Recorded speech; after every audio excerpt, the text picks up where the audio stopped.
विद्यार्थियों, बहुत बहुत स्वागत है आप सभी का इस वीडियो में। मैं Manak Nagar railway inter college RDC Lucknow की ओर से विमलेश गुप्ता आप सभी का इंटरमीडिएट भौतिक विज्ञान की इस क्लास में स्वागत करता हूं। और जैसा कि आप देख सकते हैं कि आज के इस वीडियो में मैं आपको अध्याय नंबर 3 चैप्टर 3 इलेक्ट्रिक करंट अर्थात वैद्युत धारा के इस महत्वपूर्ण भाग 3 के विषय में आपको जो जानकारियां हैं वो प्रदान करूंगा। आज के भी टॉपिक बेहद महत्वपूर्ण हैं और ये चैप्टर ही वास्तव में बहुत ही महत्वपूर्ण है। इसके पहले मैंने आपको भाग 1 और भाग 2 के द्वारा तमाम टॉपिक्स को क्लियर किया हुआ है। तो विद्यार्थियों, हम लोग चलते हैं और बढ़ते हैं आज के इस वीडियो में और देखते हैं इस वीडियो को। तो ये आपका इलेक्ट्रिक करंट के रूप में, तो ये आपका इलेक्ट्रिक करंट के रूप में chapter number 3 and part number 3 विद्युत, हमारे जीवन का एक बहुत ही महत्वपूर्ण भाग।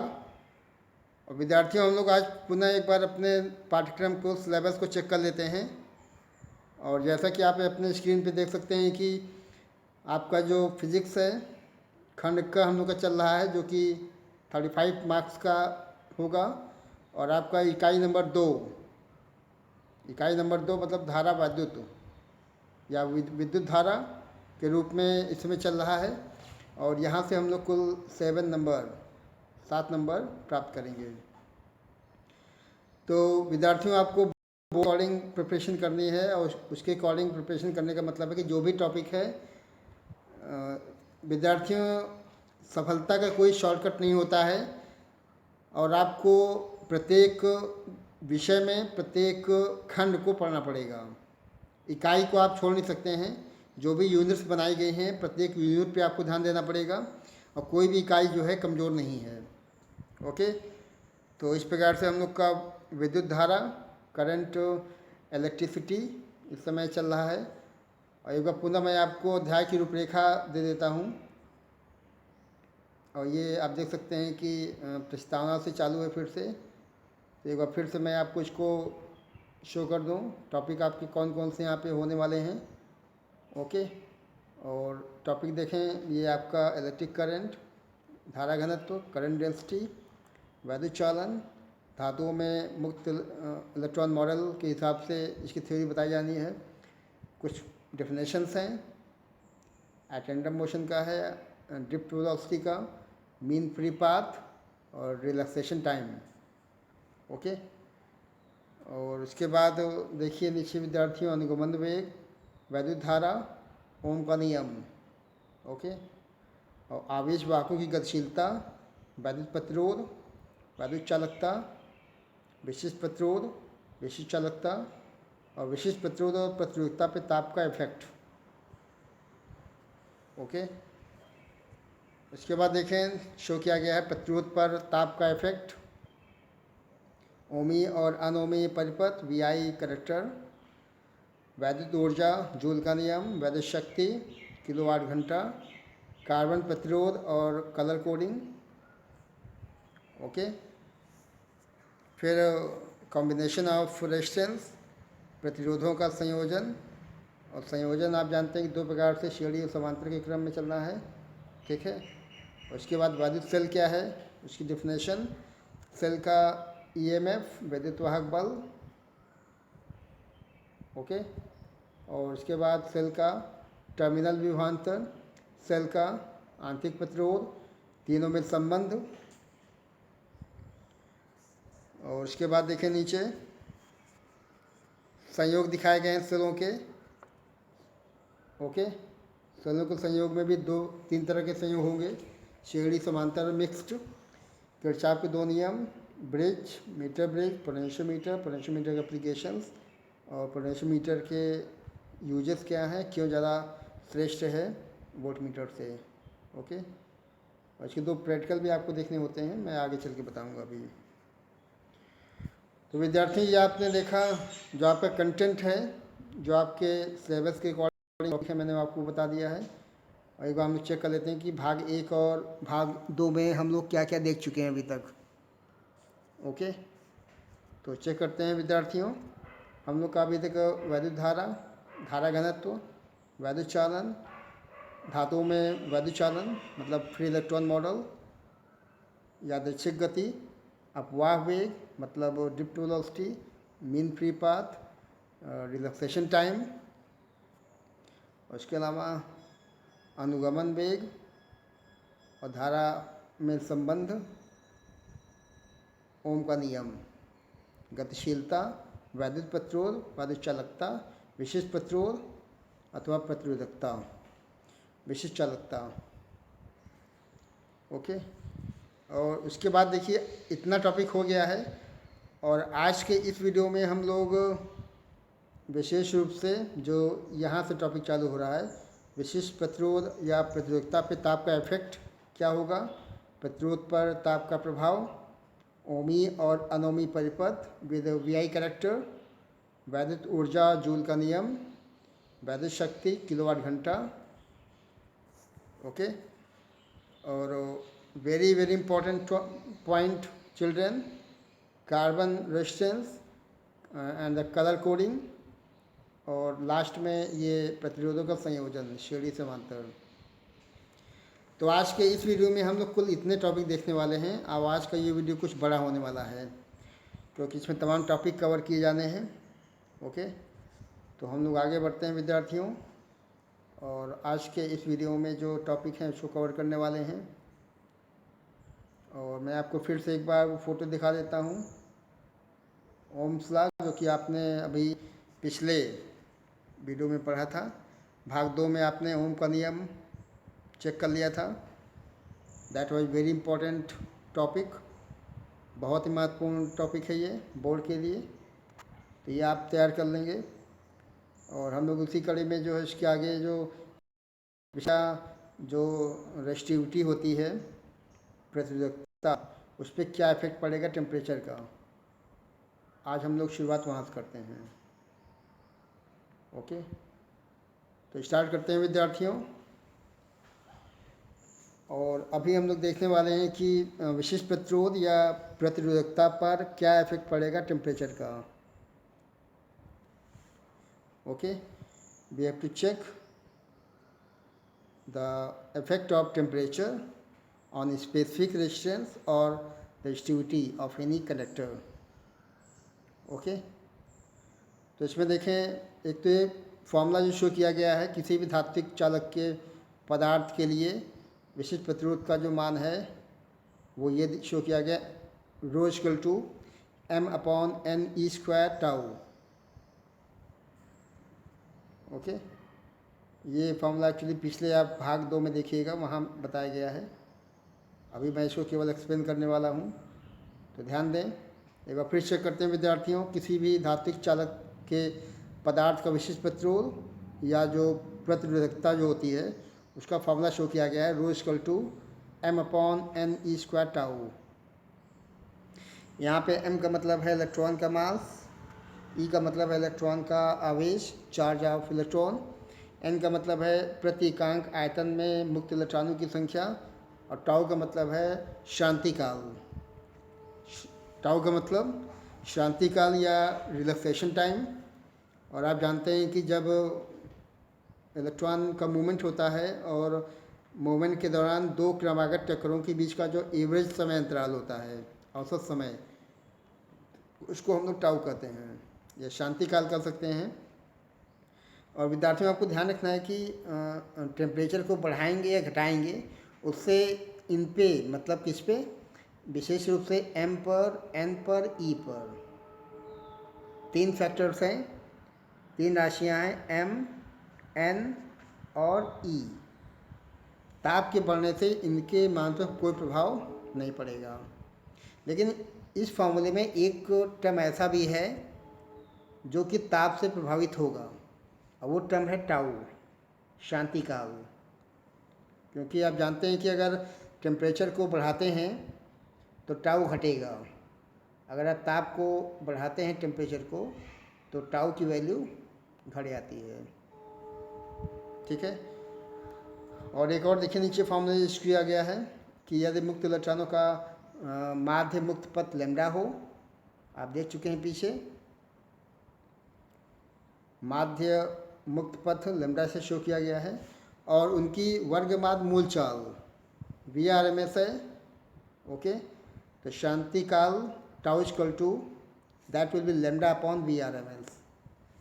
तो ये फॉर्मूला शांति काल का शो किया गया है। और यदि आप ग्राफ खींचना चाहते हैं प्रतिरोधकता में और ताप में, ठीक है ना, विशिष्ट प्रतिरोध और ताप का अगर ग्राफ खींचना चाहते हैं तो वो कुछ इस प्रकार से बनता है। निश्चित रूप से ये ग्राफ किसी धातु के लिए होगा और यहाँ पे धातु है तांबा। ओके, और आप देख सकते हैं कि यहाँ पर जो आपका y एक्सिस है वहाँ पे आपने रो को शो किया हुआ है। ओके, रो दिखाया हुआ है किसमें, 10⁻⁸ ओम मीटर में, ठीक। और आपका जो ये पोर्शन है x एक्सिस, यहाँ पे आपने शो किया है टेम्परेचर को और ताप को नापा गया है केल्विन में। टेम्परेचर को नापा गया किसमें, केल्विन में। तो निश्चित रूप से जो आपका यहाँ पे ग्राफ बनेगा वो कुछ ऐसा बनेगा, ठीक है। तो ये एक ग्राफिंग हो जाएगा जिसमें आपने विशिष्ट प्रतिरोध रो और टेम्परेचर जिसमें नापा गया है परम ताप में, कैपिटल T का मतलब होता है परम ताप, एब्सोल्यूट टेम्परेचर। तो वो चीज़ यहाँ पे शो की गई है, आप यहाँ देख सकते हैं, ठीक है ना। और ये केवल धातुओं के लिए या चालकों के लिए ही सत्य होगा। आगे चलते हैं विद्यार्थियों और देखते हैं कि किसी भी धात्विक चालक का ताप, आप जानते हैं कि किसी भी चालक के ताप को अगर आप बढ़ाते हैं तो उसके अंदर का जो सिस्टम में जो मुक्त इलेक्ट्रॉन होते हैं उनकी वर्गमाद मूल चाल में बढ़ोतरी होती है। और एक फार्मूला आपको याद होगा फर्स्ट ईयर का, VRMS इक्वल टू रूट में 3RT/m, ठीक है। तो यहाँ पे जो VRMS है वो गैस के परंताप के वर्गमूल के समानुपाती है। यहाँ शो कर रहा है ये कि जो VRMS का मान है वो गैस के परंताप के वर्गमूल के समानुपाती है। और निश्चित रूप से आप देख सकते हैं कि मुक्त इलेक्ट्रॉनों की जो धन आयनों से टक्कर की जो दर होगी बढ़ जाती है, शांतिकाल घट जाता है ना। टक्करों की जब संख्या बढ़ जाएगी तो शांतिकाल, मतलब टक्करों की दर बढ़ने का मतलब है कि अब उनका जो टकराव होगा बाकी कणों से, धन आयनों से या आपस में, तो ये रेट बढ़ेगा और शांतिकाल का मान, टाउ का मान घट जाएगा। और विद्यार्थियों आप देख सकते हैं कि शांतिकाल जब घटता है तो विशिष्ट प्रतिरोध बढ़ेगा। ये फार्मूला है, आपको ऊपर मैंने अभी शो किया था, रो और टाउ का संबंध, रो और टाउ का संबंध देखिए लिखा हुआ है। इसमें साफ साफ बताया गया कि जो रो का मान है वो टाउ के व्युत्क्रमानुपाती है, ठीक है। तो वही चीज़ देखिए नीचे शो किया गया है। और यहाँ पे ये बताने की कोशिश की गई कि अगर शांतिकाल का मान कम हो जाएगा, घट जाएगा, तो विशिष्ट प्रतिरोध जो है वो बढ़ जाता है, क्योंकि विशिष्ट प्रतिरोध और शांतिकाल में ये संबंध है। विशिष्ट प्रतिरोध जो है शांतिकाल का व्युत्क्रमानुपाती है। तो विद्यार्थियों देखिए एक बहुत ही महत्वपूर्ण निष्कर्ष आपके सामने आ रहा है और आप देख सकते हैं कि किसी भी धात्विक चालक के पदार्थ की प्रतिरोधकता या विशिष्ट प्रतिरोध ताप के बढ़ने पे बढ़ जाती है। ओके, तो ये बहुत ही महत्वपूर्ण निष्कर्ष है और ये अक्सर बोर्ड में 1 से 2 नंबर में आएगा, तो आपको इतना लंबा नहीं लिखना पड़ेगा। लेकिन जो महत्वपूर्ण फार्मूले हैं, महत्वपूर्ण फार्मूले जैसे देखिए, फार्मूले, बिना फार्मूले के आप कोई भी चीज़ अपने तथ्य को सामने नहीं रख पाएंगे विद्यार्थियों। तो इसमें देखिए फार्मूला एक ये फार्मूला है, इसको आपको दिखाना पड़ेगा। उसके अलावा कुछ फार्मूले देखिए नीचे शो किए गए हैं, टाउ और ये तो वही है जो ऊपर शो किया गया था, उसी को इस फॉर्म में दिखा दिया है, ठीक है। और इसके अलावा VRMS और रूट T का संबंध देखिए अभी आपने देखा, यहाँ शो किया गया है। ओके, और इस प्रकार से धात्विक चालक के पदार्थ की जो रेजिस्टिविटी होती है या स्पेसिफिक रेजिस्टेंस जो होता है ताप के बढ़ने पे बढ़ जाता है। ये चीज़ आपको समझ लेना है। ठीक है, अब हम लोग आते हैं अगले टॉपिक पे, और अगला टॉपिक है प्रतिरोध पर ताप का इफेक्ट। प्रतिरोध पर ताप का क्या प्रभाव पड़ेगा वो सीखना है हमको। What will be the effect of temperature on the resistance. Okay, तो एक बार फिर से देखें, चालकों के लिए आप जानते हैं कि R equal to M L इतना। विद्यार्थी ये कहाँ से आ रहा है?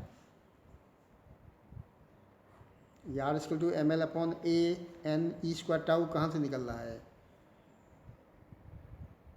हाँ, अभी आपने पिछले वीडियो में भाग 2 में देखा था कि वी और आई का जो अनुपात होता है वो एक नीतांक था चालक का प्रतिरोध, रेजिस्टेंस। ओके, तो ये वही रेजिस्टेंस है। रेजिस्टेंस की जो पूरी वैल्यू थी, कंप्लीट वैल्यू, वो इस फॉर्म में दी गई थी। तो ये फॉर्मूले आपको याद रहेंगे तभी आगे काम बन पाएगा। ठीक है, तो ये आर का फॉर्मूला आपने देख लिया है विद्यार्थियों। ठीक है, और आप देख सकते हैं कि यहाँ भी जो प्रतिरोध आर है वो शांति काल के व्युत्क्रमानुपाती है, tau. R is inversely proportional to the relaxation time.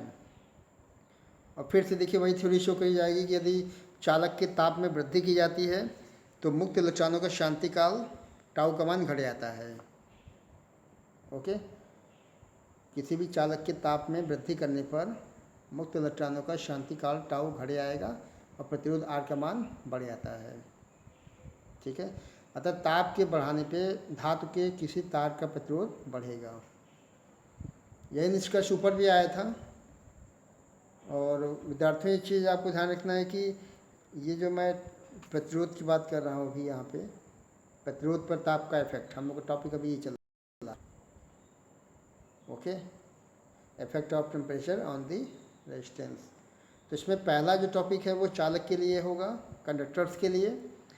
Second जो आपका एच का हेडिंग बनेगा वो आपका मिश्र धातुओं के लिए होगा, जो कि अभी चलने वाला है। और थर्ड जो है वो सेमीकंडक्टर्स के लिए हो जाएगा। ओके, तो जैसे देखिए यहाँ पे सेकेंड हेडिंग पड़ा है मिश्र धातुओं के लिए।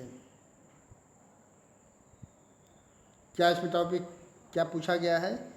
टॉपिक ये है कि यदि आप ताप को बढ़ाते हैं तो मिश्र धातुओं का प्रतिरोध किस प्रकार से चेंज होता है, आपको वो समझना है। तो टॉपिक चालू करने के पहले आप ये समझ लें विद्यार्थियों कि मिश्र धातुएं होती क्या हैं, क्योंकि नंबर 2 जो पॉइंट है वो मिश्र धातुओं के लिए ही पूछा गया है, एलॉयस के लिए। और मिश्र धातुओं का जो मिश्र धातुएं विद्यार्थी जैसे तमाम एग्जाम्पल हैं आपके, कॉन्स्टेंटन, नाइट्रोम, मैग्नीन, ये सब मिश्र धातुएं होती हैं। जैसे कॉन्स्टेंटन की बात करते हैं हम लोग, जैसे यहाँ देखिए कहीं लिखा होगा, ये कॉन्स्टेंटन की बात करते हैं तो कॉन्स्टेंटन एक्चुअली कॉपर लगभग 55% और निकिल की मात्रा होती है 45%। इन दोनों का मिश्रण होता है। एलॉयस का मतलब होता है कि सीधा सीधा मतलब है कि 2 या 2 से अधिक धातुओं का मिश्रण। ठीक है, तो अब यहाँ ध्यान दें आप कि मिश्र धातुओं का वैद्युत प्रतिरोध ताप के बढ़ने पे बढ़ेगा, कोई डाउट नहीं है। ठीक है, परंतु ये जो वृद्धि होती है शुद्ध धातु की अपेक्षा कम होती है, क्योंकि उसमें मिलावट होती है मिश्र धातुओं में। और कुछ विशेष मिश्र धातुएं जैसे मैंने आपको भी बताया, मैग्नीन, नाइक्रोम, कॉन्स्टेंटन, इन सभी का वैद्युत प्रतिरोध या प्रतिरोधकता ताप के बढ़ने के साथ बहुत कम बढ़ती है। इसका मतलब कि इनका जो प्रतिरोध ताप गुणांक होगा लगभग नगण्य या शून्य होना चाहिए। ठीक है, मतलब निष्कर्ष ये निकलता है कि ताप बढ़ेगा तो इनका जो वैद्युत प्रतिरोध होगा वो बढ़ता है, लेकिन बहुत कम बढ़ता है, उतना नहीं जितना कि शुद्ध जो धातुएं होती हैं। जैसे कि अभी आपने ऊपर देखा था, ऊपर वाले टॉपिक में क्या था, एक बार फिर से उसका निष्कर्ष देखते रहें, कंपेयर करते रहें दोनों के साथ में। देखिए विद्यार्थी, ऊपर साफ साफ लिखा है कि ताप के बढ़ने पर धातु के किसी तार का प्रतिरोध बढ़ जाता है। ओके, और यहाँ पे हम लोग देखने वाले हैं कि जो मिश्र धातुओं के लिए अगर इनका ताप को बढ़ाते हैं तो इनका जो प्रतिरोध होगा, वैद्युत प्रतिरोध, उसके मान में बहुत ही कम वृद्धि होनी है। ठीक है ना। और इसी गुण की वजह से मिश्र धातुओं के जो तार होते हैं एक मानक प्रतिरोध के रूप में इस्तेमाल किए जाते हैं, स्टैंडर्ड रेजिस्टेंस के फॉर्म में यूज किए जाते हैं। और मीटर सेतु, पोटेंशियोमीटर, प्रतिरोध बॉक्स, इन सब के लिए इस्तेमाल किए जाते हैं। इन सब का इस्तेमाल आपको लैब में करना होगा क्योंकि सारा आपके कोर्स में है। ठीक है, आपका मीटर ब्रिज, पोटेंशियोमीटर और रेजिस्टेंस बॉक्स, इन सभी में आप देख सकते हैं कि कॉन्स्टेंटन का इस्तेमाल किया गया होगा। ठीक है, क्योंकि इनके प्रैक्टिकल भी आपको करने होंगे। अब नंबर 3 पे हम लोग आते हैं, जो कि दिखाया गया अर्धचालकों के लिए। ओके, तो पहले इसकी थ्योरी हम लोग चेक कर लेते हैं विद्यार्थियों। और आपको ध्यान देना है कि जितने भी पदार्थ होते हैं उनको 3 मेन कैटेगरी में बांटा जा सकता है, चालक, अचालक और अर्धचालक। ओके, चालक, अचालक और अर्धचालक। और यहाँ पे हम लोग देख सकते हैं कि जो टॉपिक पूछा चल रहा है वो है सेमीकंडक्टर्स, मतलब अर्धचालकों के लिए। और अर्धचालकों की जो सीमाएं हैं, जो एग्जाम्पल्स हैं, बहुत ही लिमिटेड हैं। कुछ धातुएं ऐसी होती हैं जो कि सेमीकंडक्टर्स के रूप में इस्तेमाल की जाते हैं, तो उसमें basically germanium, okay, silicon, selenium और कार्बन। हालांकि जर्मेनियम सिलिकॉन का नाम ज़्यादा आता है, तो जर्मेनियम सिलिकॉन जो है वो अर्धचालक के रूप में इस्तेमाल किए जा सकते हैं। और क्या होता है कि विद्यार्थी ध्यान देंगे कि चालक, अचालक और अर्धचालक, चालक में जो मुक्त इलेक्ट्रॉन होंगे बहुत अधिक मात्रा में, पर्याप्त मात्रा में मौजूद होंगे, उसमें धारा आसानी से बह सकती है। अचालकों या कुचालकों में मुक्त इलेक्ट्रॉन नहीं होते हैं या बहुत कम मात्रा में होते हैं, जिसकी वजह से वैद्युत धारा प्रवाहित नहीं होती है। जबकि अर्धचालकों में ये जो मुक्त इलेक्ट्रॉन होते हैं उनकी संख्या चालकों से बहुत कम होती है और अचालकों से कुछ ज़्यादा होती है। ठीक है, अब चलिए होता क्या है कि जर्मेनियम, सिलिकॉन या कार्बन का ही सिलेक्शन किया जाता है अर्धचालकों के लिए। तो जर्मेनियम हो या सिलिकॉन हो या फिर कार्बन हो, इनके आयतन कोश में 4 इलेक्ट्रॉन मौजूद रहते हैं। ठीक है, और बेसिकली होता क्या है कि जब आप इसमें देखिए लिखा भी गया है कि जो इलेक्ट्रॉन होते हैं परस्पर सहसंयोजक बंध के द्वारा जुड़े होते हैं और बहुत कम ताप पे बहुत कम इलेक्ट्रॉन जो है वैद्युत चालन के लिए मौजूद रहेंगे, उपलब्ध रहेंगे। टेम्परेचर को अगर आप बढ़ाते हैं तो निश्चित रूप से जिनकी जो बॉन्डिंग होती है, कौन सा बंध, कौन सा बॉन्ड, सहसंयोजक बंध, वो टूटने लगता है। और इनके टूटने से जो है बड़ी मात्रा में मुक्त इलेक्ट्रॉन उपलब्ध होने लगते हैं। ओके, और जिसकी वजह से अर्धचालकों की जो चालकता है बढ़ जाती है। ठीक है, तो ये टॉपिक आपको समझ लेना है कि जब आप टेम्परेचर को बढ़ाते हैं तो बॉन्डिंग टूटती है। बॉन्डिंग टूटने की वजह से बहुत बड़ी मात्रा में इलेक्ट्रॉन फ्री हो जाते हैं, जिससे अर्धचालकों की चालकता में वृद्धि हो जाती है और इनका वैद्युत प्रतिरोध घट जाता है। तो विद्यार्थियों आप समझ सकते हैं कि चालकता जो होती है वो वैद्युत प्रतिरोध का रिवर्स होता है। ठीक है ना, अगर चालकता बढ़ेगी तो जाहिर सी बात है उसका वैद्युत प्रतिरोध घटेगा। तो इस प्रकार से निष्कर्ष निकलता है कि जो अर्धचालकों का जो प्रतिरोध होगा वो ताप के बढ़ने के साथ घटता है। ठीक है ना, और इनका जो प्रतिरोध ताप गुणांक होता है वो नेगेटिव होता है। ठीक है, इनका प्रतिरोध ताप गुणांक ऋणात्मक हो जाएगा। और विद्यार्थियों आप देख सकते हैं कि ग्राफ भी शो किया गया है, तो ग्राफ को भी आप समझ लें। ग्राफ में एक्चुअली वाई एक्स पे दिखाया गया है आपका रो, जैसा कि पीछे दिखाया गया था, और एक्स अक्ष पे दिखाया गया है टेम्परेचर केल्विन में, अर्धचालकों के लिए है ये, ठीक है ना। अब देखिए यहाँ कहता है कि ताप अगर बढ़ेगा तो प्रतिरोध, वैद्युत प्रतिरोध का मान घटता है ना। मतलब ये इस प्रकार से इसका ग्राफ लगातार डिक्रीज होता जाएगा, ताप के बढ़ने के साथ साथ प्रतिरोध का मान लगातार कम होता जाएगा। तो ये इसका ग्राफिंग हो जाएगा विद्यार्थियों, और इसको भी आपको समझ लेना है। इसके निष्कर्ष आपको ध्यान से समझ के नोट कर लेने हैं कि अर्धचालकों का जो प्रतिरोध होगा वो ताप के बढ़ने के साथ में घटेगा, और उसका प्रतिरोध ताप गुणांक निगेटिव में होता है। ओके, और इसके साथ में आपको ग्राफ को भी शो कर देना है। नेक्स्ट टॉपिक पे आ जाएं। अब अगला टॉपिक आपका जो है ओमी और अनोमी परिपथ है। Okay, we are now going to check our next topic, and that is ohmic and non-ohmic circuits with VI characters। तो हम लोग का यहाँ जो टॉपिक है वो ओमिक और नॉन ओमिक सर्किट्स का होने वाला है, जिसमें आप VI के कैरेक्टर को, वोल्टेज और करंट के जो अभिलक्षण को देखेंगे, जो कि लीनियर और नॉन लीनियर के फॉर्म में है, रैखिक और अरैखिक के फॉर्म में शो किया गया है। तो देखिए पहला टॉपिक आपका है ओमी परिपथ, ओमिक रेजिस्टेंस या ओमिक सर्किट्स। देखिए विद्यार्थियों, पिछले वीडियो में आपने भाग 2 में देखा था ओम का नियम, ओम के नियम का सत्यापन हम लोगों ने पूरा पढ़ा। और ओम का नियम का सीधा मतलब है कि किसी भी वैद्युत परिपथ में यदि आप चालक के सिरों के बीच में विभवांतर बीज स्थापित करते हैं, जिससे इसमें एक वैद्युत धारा I प्रवाहित होती है, अर्थात V/I की जो वैल्यू होगी वो नियतांक होगी, that will B a constant, है ना, क्योंकि V जो है I की आती है। ये बहुत ही महत्वपूर्ण पॉइंट है। और ओमीय परिपथ का सीधा मतलब ये बनेगा कि ऐसे वैद्युत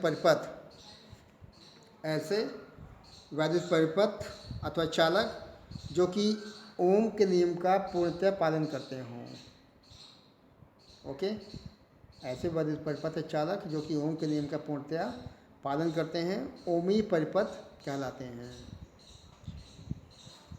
और निश्चित रूप से इनके सिरों पर जो विभवांतर V लगाते हैं, इसकी वजह से प्रवाहित धारा I अगर बनती है तो V/I = R, और R जो है चालक का या परिपथ का वैद्युत प्रतिरोध कहलाएगा, जो कि कांस्टेंट रहेगा। तो सीधा मतलब है कि ओमी परिपथ का सीधा मतलब ऐसे परिपथ, ऐसे चालक जो ओम के नियम का पूर्णतः पालन करते हों, मतलब V/I। ओके, I को आप बढ़ाएंगे V बढ़ेगा, I को घटाएंगे तो V का मान भी घटेगा, ठीक है ना। तो ये जो नियम ओम का है, उस नियम को जो चालक परिपथ फॉलो करेंगे उसको ओमी परिपथ हम लोग कह सकते हैं। एग्जाम्पल के तौर पे जितने भी चालक होंगे, धात्विक चालक, उसके अलावा जो तांबे का तार होगा या फिर टंगस्टन का तार होगा, पारा होगा, ये सभी एग्जाम्पल जो है आपके ओमी परिपथ में आ जाएंगे, ठीक है ना।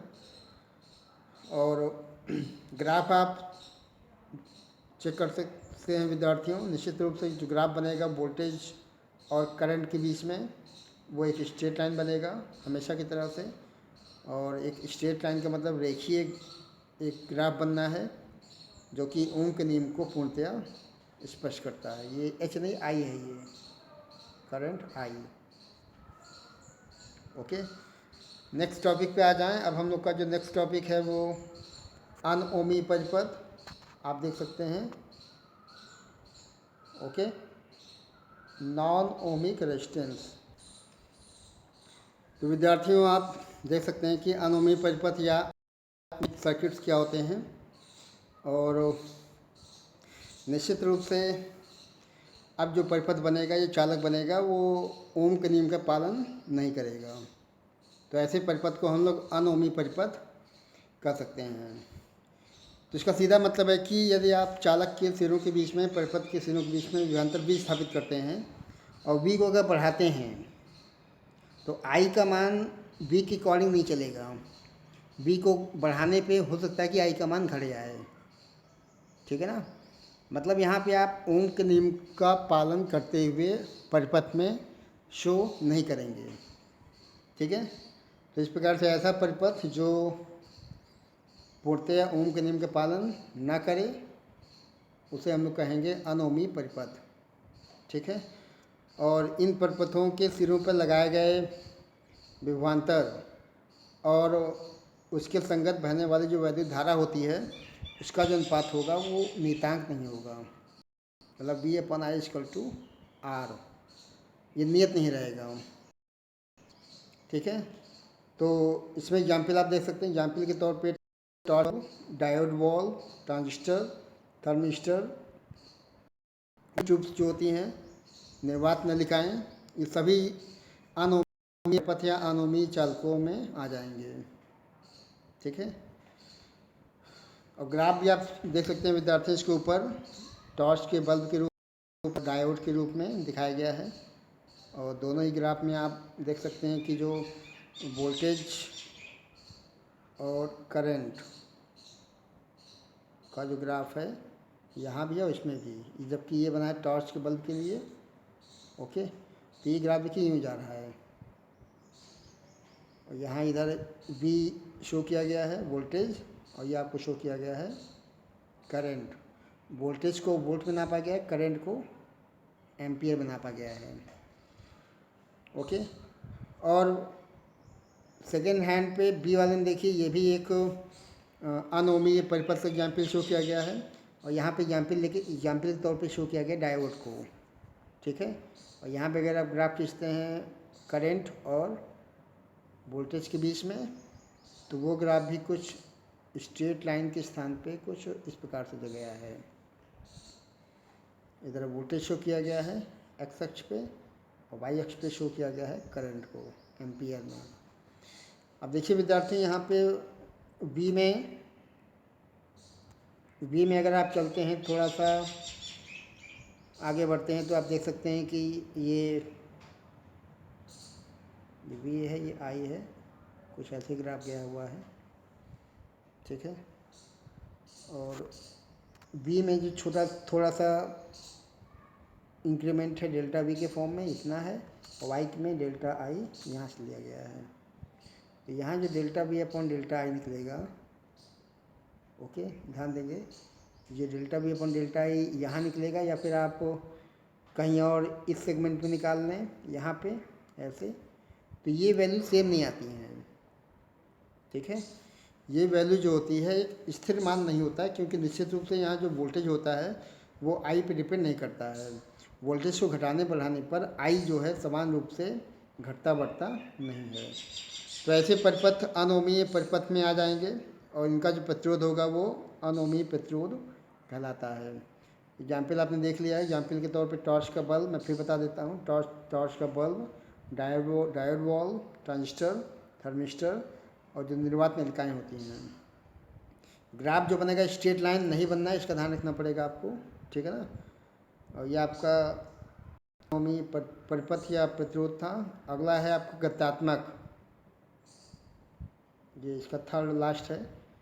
इसमें आपको देखना है डायनेमिक रेजिस्टेंस, ओके।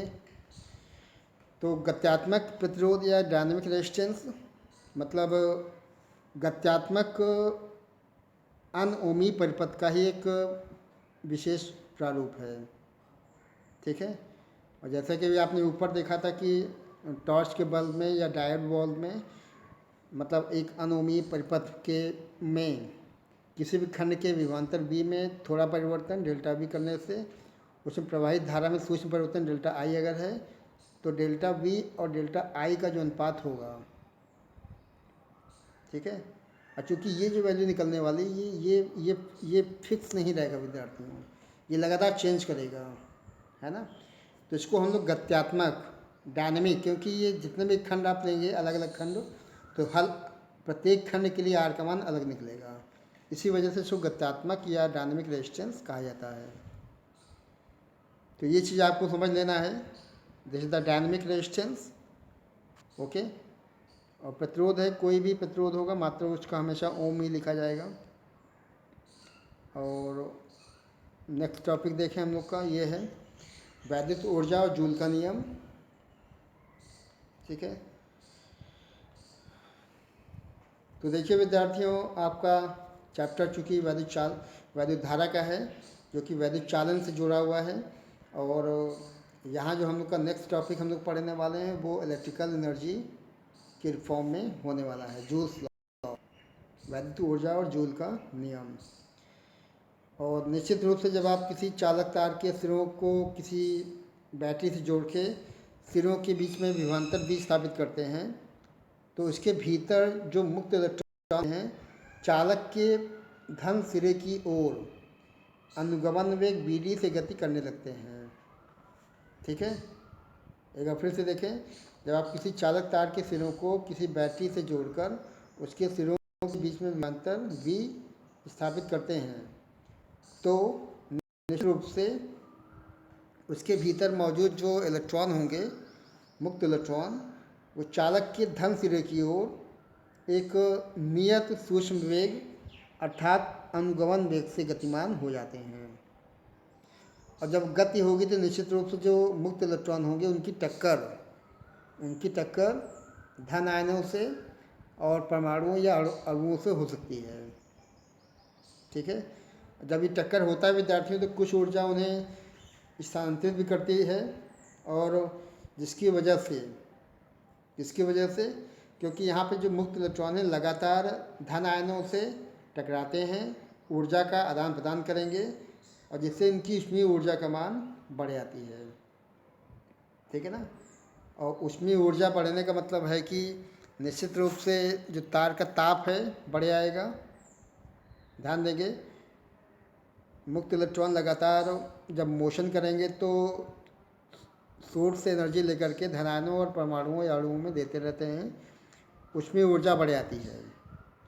ऊर्जा संबंधित होती है ताप से, ऊर्जा बढ़ने से ताप का मान बढ़ जाएगा। और इस प्रकार से जब किसी चालक तार में वैद्युत धारा बहती है तो उस तार में वैद्युत ऊर्जा ऊष्मीय ऊर्जा में चेंज हो जाती है। This is very important point विद्यार्थियों।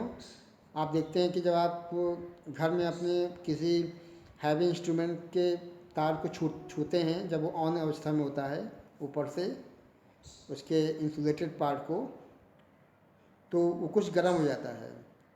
और गर्म होने का सीधा मतलब है कि यहाँ पे रूपांतरण हो रहा है, जो वैद्युत ऊर्जा है वो ऊष्मीय ऊर्जा में the electrical energy is going to be converted into the heat energy. क्यों ऐसा हुआ है? क्योंकि चालक तार में लगातार वैद्युत ऊर्जा बहती है, और वैद्युत ऊर्जा के बहने से चूँकि जो मुक्त इलेक्ट्रॉन होते हैं लगातार धन आयनों से टकराएंगे, उसके अंदर मौजूद परमाणुओं अणुओं से टकराते रहते हैं, जिससे उनकी ऊष्मीय ऊर्जा का मान बढ़ जाता है। तो ये इसकी थ्योरी हो जाएगी विद्यार्थियों। एक्चुअली ये टॉपिक थ्योरी का नहीं बल्कि एक फार्मूले का है, कुछ फार्मूले आपको यहाँ से निकालना है। ठीक है ना, तो हम लोग का जो ध्यान होगा वो इन फार्मूले की तरफ होगा। ये फार्मूले भी महत्वपूर्ण है, किसी न किसी रूप में पेपर में आ सकते हैं। ध्यान देंगे विद्यार्थियों कि माना एक चालक तार है, उसका प्रतिरोध हमने R मान लिया है। ओके, चालक के सिरों के बीच में विभवांतर V लगाने पे धारा I बहती है। ठीक है, और T समय हम लोग को लेके चलना है। ओके, क्या क्या चेक किया? एक चालक तार, प्रतिरोध R दिखाया गया है, विभवांतर V स्थापित करने पे धारा I फ्लो होती है, और टाइम हमने T लिया हुआ है। ठीक, तो इस समय आपको ध्यान देना है कि चालक तार में T सेकेंड में कितना आवेश पास होगा, Q बराबर IT, कोई दिक्कत नहीं होगा। विभवांतर V स्थापित किया गया है, तो Q कूलाम आवेश को आप एक सिरे से दूसरे सिरे तक ले जाएंगे, किया गया कार्य W निकालना है। और फिर से एक फॉर्मूला मैं आपको याद दिला दूँ, V बराबर विभव का फॉर्मूला क्या था, W/Q। ओके, तो W का फॉर्मूला हो जाएगा V/Q। W का फॉर्मूला या किया गया कार्य का फॉर्मूला V/Q, और Q बराबर IT। Q बराबर IT, W का फॉर्मूला हो जाएगा VIT। इक्वेशन नंबर फर्स्ट मान लिया है। अब आप जानते हैं ओम का नियम विद्यार्थियों। ओके, तो यहाँ पे आपको आपको ओम का नियम लगा देना है। और ओम का जो नियम होता है वो कहता है कि V=YR। तो ये जो फॉर्मूला इक्वेशन नंबर फर्स्ट के फॉर्म में हमको मिला हुआ है, इसमें V को हटाना है, V=I×R लगा देंगे। तो ये बन जाएगा W=I²RT इक्वेशन नंबर सेकंड के फॉर्म में। ठीक है, सिंपल फार्मूले हैं। शुरुआत हमने Q से किया था, Q निकाला, फिर विभवांतर से W निकाला, Q का मान पुट किया है, ओम का नियम लगा के इक्वेशन नंबर 2 तक आ गए हैं। ठीक, इसको और चेंज करना है विद्यार्थियों। आप देखते हैं कि I=V/R होता है, तो यहाँ पे I को हटा दो, है ना। I की जगह क्या लिखेंगे, V/R, स्क्वायर है तो V²/R² बन जाएगा। और ये थर्ड जो फॉर्मूला बनेगा लास्ट फॉर्म में इस प्रकार से बन जाता है। किस प्रकार से, W=V²/R×T joule, equation number third. Okay, तो इस प्रकार से आपने देखा इक्वेशन नंबर फर्स्ट हो या सेकंड हो या थर्ड हो, फर्स्ट सेकंड थर्ड, ये तीनों ही जो फार्मूले बनाए गए हैं, तीनों फार्मूले टी सेकंड में बैटरी के द्वारा दी गई ऊर्जा या ऊष्मा के रूप में शो किए गए हैं। टी सेकंड में धारा प्रवाहित करने में बैटरी के द्वारा दी गई ऊर्जा W के फॉर्म में। विद्यार्थी, यही जो ऊर्जा होती है वो ऊष्मीय ऊर्जा में लगातार चेंज होती रहती है। और आपको एक चीज़ ध्यान रखना है कि जब आपको ऊर्जा को बदलना हो ऊष्मा में, तो ऊष्मा के लिए आपको जो है 4.2 कैलोरी से भाग करना पड़ेगा, है ना, क्योंकि 1 जूल में 1 कैलोरी में 4.2 जूल। तो यहाँ पे जो जूल में मान शो किया गया था उसे हमें चेंज करना है कैलोरी में।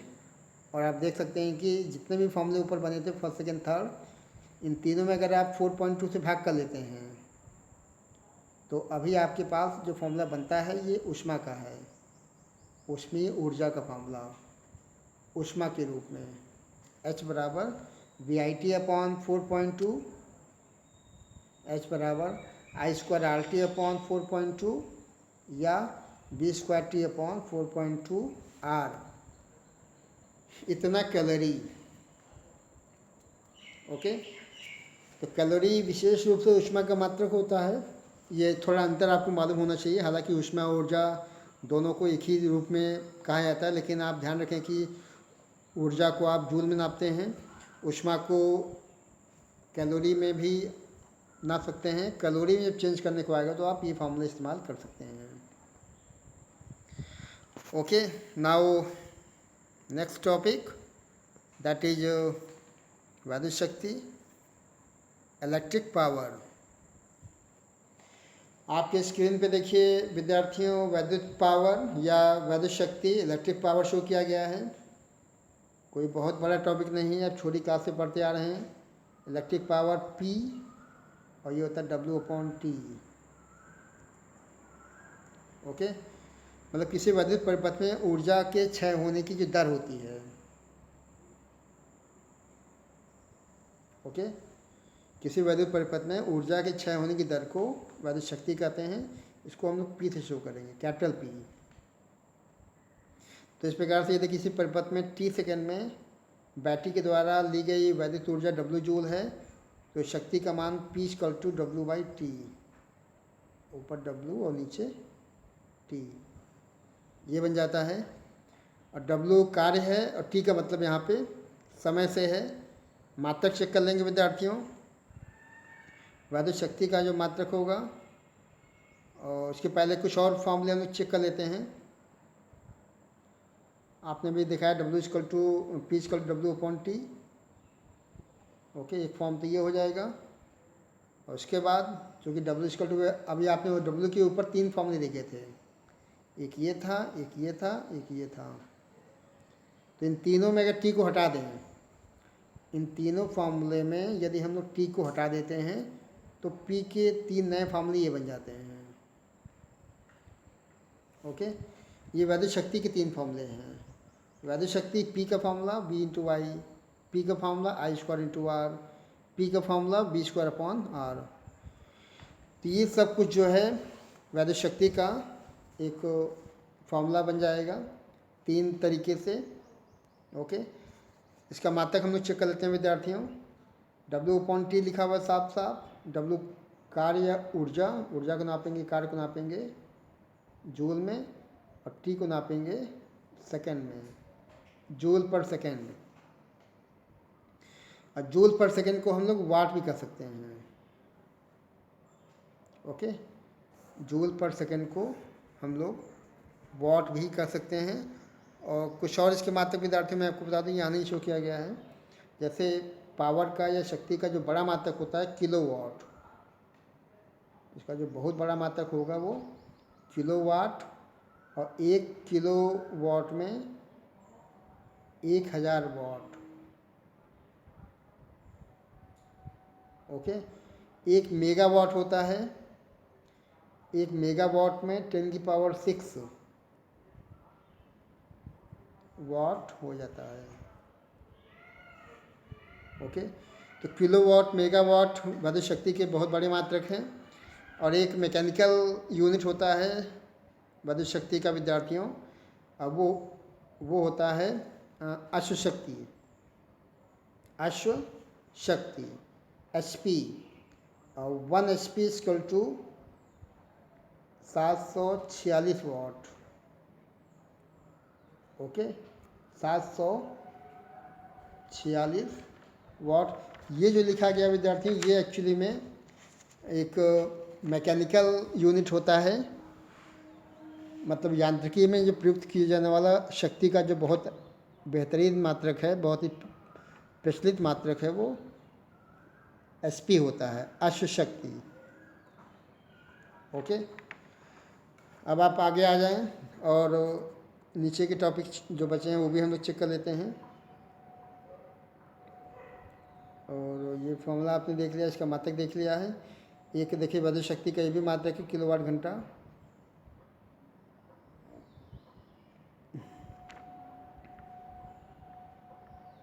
इसको भी देखते हैं।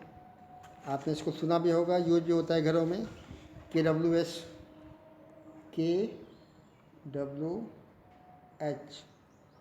या इसको यूनिट भी कहते हैं। क्या बोलते हैं इसको? यूनिट।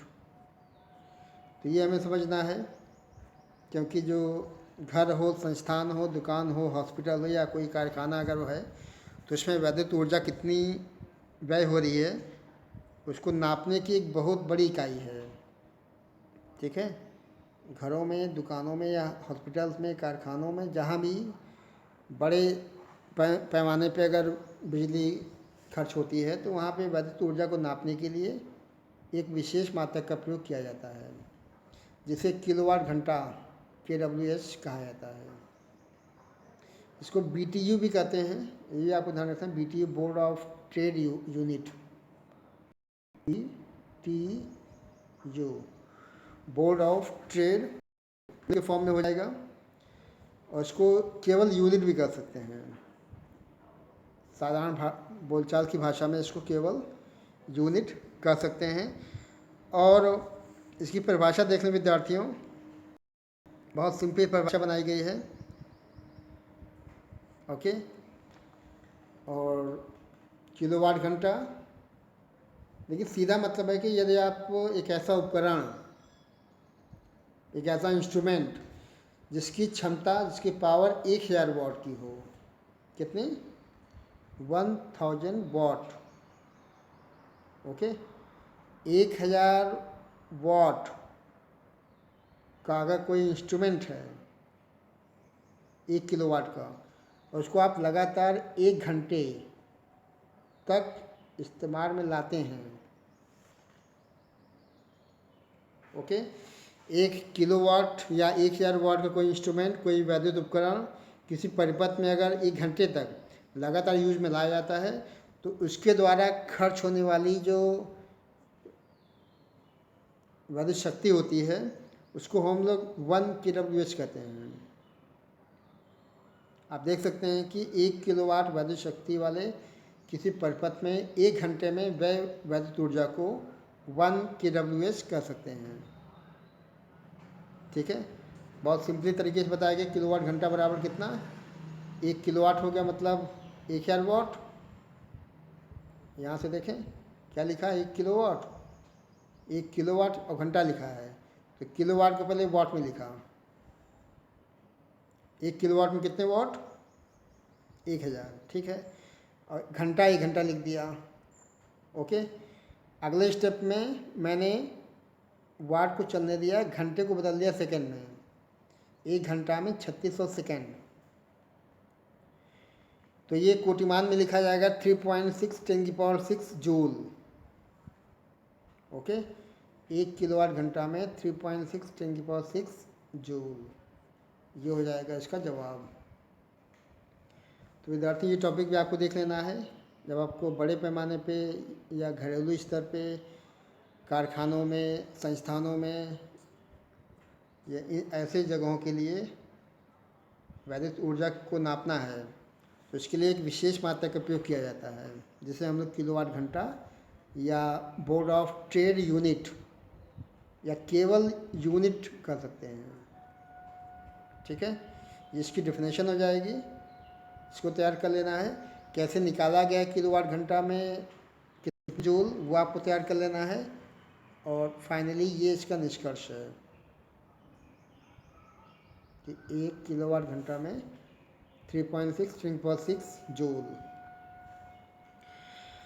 तो विद्यार्थियों देखिए, इतना टॉपिक वैद्युत शक्ति के रूप में अभी हुआ आपका, और चैप्टर आपका आगे बढ़ते हुए, और अभी आपने यूनिट क्या होता है, किलोवाट घंटा में कितना जूल होता है वो आपने देखा।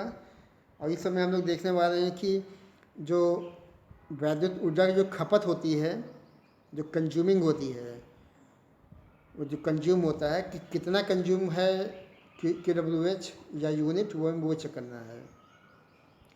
तो एक फार्मूला ये, हालांकि आपने इसको छोटी क्लास में भी देखा होगा, 10th में भी टॉपिक है ना। तो ये चीज़ आप समझ लें फार्मूले के तौर पे। ध्यान दें कि माना कोई वैद्युत परिपथ है, परिपथ में आपने V वोल्ट लगाया गया है आपके द्वारा, तो I एम्पियर t सेकेंड में प्रवाहित होती है। ओके, तो आपको निकालना है परिपथ में व्यय ऊर्जा। कौन सी ऊर्जा, वैद्युत ऊर्जा। ओके, तो आप देख सकते हैं कि W का फॉर्मूला बना है P/T, कोई डाउट नहीं है, क्योंकि P होता है W/T। तो W का फॉर्मूला बनाएगा P/T। इसको आप और ऊपर ले जाएं और चेक करें जो जिस फॉर्म में निकाला गया वैद्युत ऊर्जा। देख सकते हैं कि P का फॉर्मूला W/T था, तो W = P/T कर लिया विद्यार्थियों। वाट को बदला है किलोवाट में, ध्यान देना है। 1 किलोवाट में 1000 वाट, तो 1 वाट में 1/1000 किलोवाट, 1000 से भाग कर लिया है। तो ये फार्मूला जो बना है, ये परिपथ में व्यय वैद्युत ऊर्जा का फार्मूला है t घंटे तक के लिए। ठीक है, और चूँकि P का फार्मूला होता है V/I, आपको मालूम होना चाहिए। पावर का जो फार्मूला है वो क्या है, V/I। तो यहाँ देखिए पावर को चेंज कर लिया है, पावर को चेंज किया है V/I में, × T कर लिया है। तो इक्वेशन नंबर 2 के फॉर्म में आपका एक कंप्लीट फार्मूला ये बन जाता है, W = VIT/1000 किलोवाट घंटा। ओके, VIT तीनों के साथ में कर लिया गया है, 1000 को नीचे रखा गया है, किलोवाट घंटा के रूप में इक्वेशन नंबर 2 ये बन जाएगा। 1 और 2 कंपेयर कर लेंगे। 2 आपने लिखा गया है, 1 के ऊपर शो किया गया है, ध्यान देंगे। We have to compare equation first and second, compare कर लेंगे तो ये बनाएगा परिपथ में व्यय होने वाली यूनिट की संख्या, वोल्ट एम्पियर घंटा बटे 1000। ठीक है, वोल्ट इंटू घंटा, वोल्ट इंटू एम्पियर एक्चुअली वाट होता है, लिखा है वोल्ट इंटू एम्पियर, मतलब V/I। V इंटू आई क्या होता है, that is P, power. Okay, तो यहाँ पे आप जो है वोल्ट एम्पियर को लिख सकते हैं पावर या वाट। तो यूनिट आप यहाँ से निकाल सकते हैं, वाट इंटू घंटा बटे 1000। तो ऐसे क्वेश्चन भी कभी कभी बोर्ड में आ सकते हैं, हालांकि 10th में ऐसे क्वेश्चन ज़्यादा आते हैं, लेकिन इंटर में ऐसे क्वेश्चन की चांस कुछ कम होती है।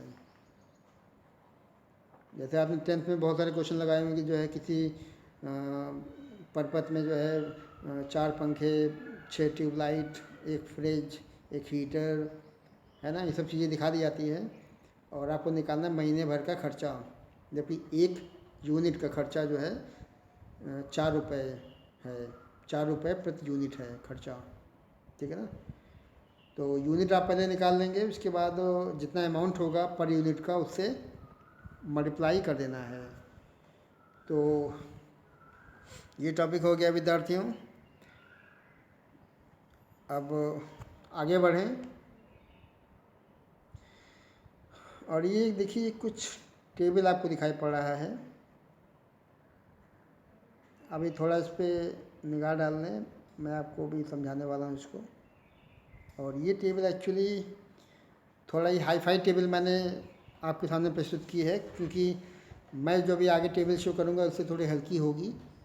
पहले तो आप कुछ कलर देख लें। देखिए इधर कुछ कलर्स शो किए गए हैं, black, brown, red, orange, yellow, green, blue, violet, grey, white, gold, silver, ये सब नन, ये सब शो किए गए हैं। सिग्निफिकेंट फिगर्स शो किए गए हैं इस एरिया में। मल्टीप्लायर ये शो किया गया है, टॉलरेंस ये शो किया गया है। उसके अलावा एडिशनल टेम्परेचर कोफिशिएंट और फॉल रेट, है ना, ये अभी आपको नहीं दिखना है, 2 चीज़ें। बाकी इन तीनों का यूज आपके सिलेबस में है। अब इसको हम थोड़ा और आसानी से देखें, आसान तरीके से। आप नीचे देखिए विद्यार्थियों, कुछ सिंबल शो किए हैं, इन पे आप निगाह डालें पहले।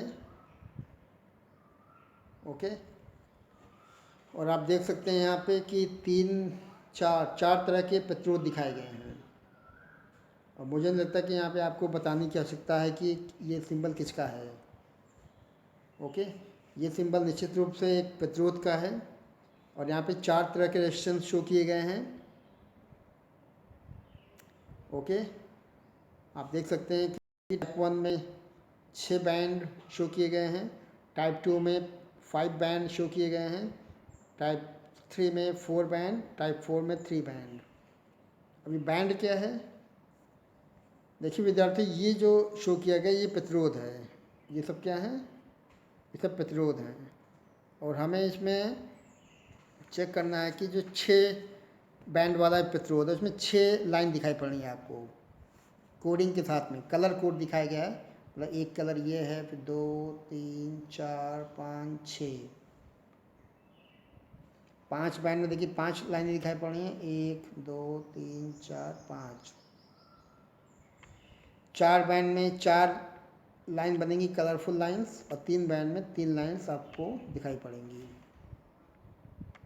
ठीक है। तो आपके सिलेबस में 3 बैंड और 4 बैंड इनका यूज किया गया है, बाकी नहीं देखना ऊपर वालों को। आपके इंटरमीडिएट बोर्ड के हिसाब से जो कंटेंट रखा गया है सिलेबस में, उसमें या तो 3 बैंड का हिसाब किताब दिखाया गया है या फिर 4 बैंड का दिखाया गया है। तो ये टॉपिक जो हम लोग चालू करने वाले हैं अभी विद्यार्थियों, ये आपका है कलर कोडिंग,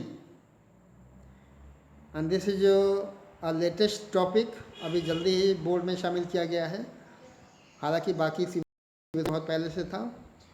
तो और निश्चित रूप से हर साल 1-2 नंबर का क्वेश्चन कलर कोडिंग से आता है, वर्ण कोड से, ठीक है।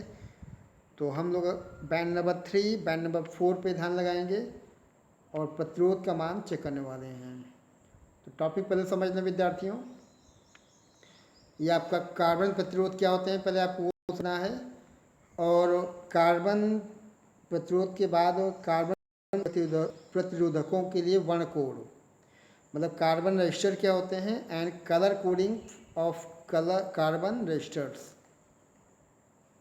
ओके, तो ये चीज़ आपको यहाँ समझना है।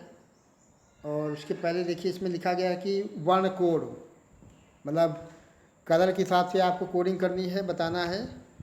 और उसके अलावा पहले मैं आपको बता दूं कि क्या होता है कार्बन प्रतिरोध। जैसे कि यहाँ शो किया गया है कार्बन रेजिस्टेंस। तो पहले मैं आपको ये बता दूं कि कार्बन रेजिस्टेंस होते क्या हैं।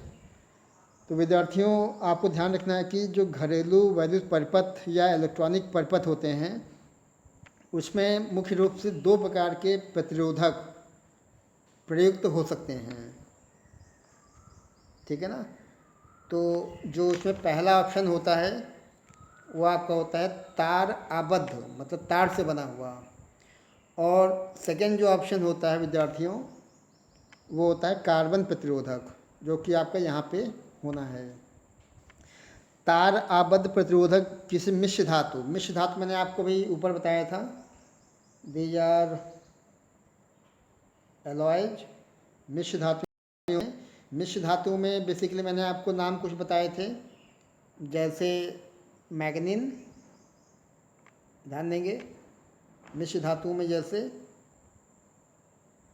मैग्नीन हो जाएगा या कॉन्स्टेंटन,